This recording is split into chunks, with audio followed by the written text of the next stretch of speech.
You get a nice bite and, you don't break my heart in the process. A newly awarded Chicago chef talks about the pasta mistake many of us make, and she wants to stop. A Chicago chef gets quite the honor, the American winner of the Barilla World Pasta Master Competition. She's headed to Italy in the fall for the global cook-off, but today she shared some of her secrets for great pasta with us.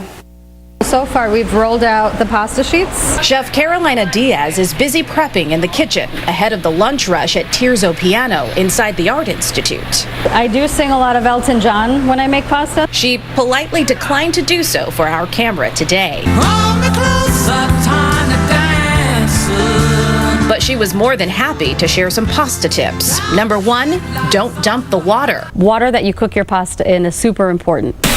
It sticks the sauce onto your pasta. It's your glue that'll hold the marriage together. Number 2, don't break the pasta. Breaking any type of pasta is definitely bad. That's a huge no-no. You want to leave the integrity of the pasta so that you get a nice bite and, you don't break my heart in the process. Number 3, don't overcook pasta. Think medium rare, not well done. You never want to cook pasta all the way or else you get mush. Pull a strand out, just kind of bite into it and check to see the inside. If you see a white dot, then it's al dente. Finally, if you're making pasta from scratch, check the weather forecast. As I'm coming in, I already know that it's kind of humid and my pasta's not going to behave so well. Just a matter of adjusting the recipe, adding more flour.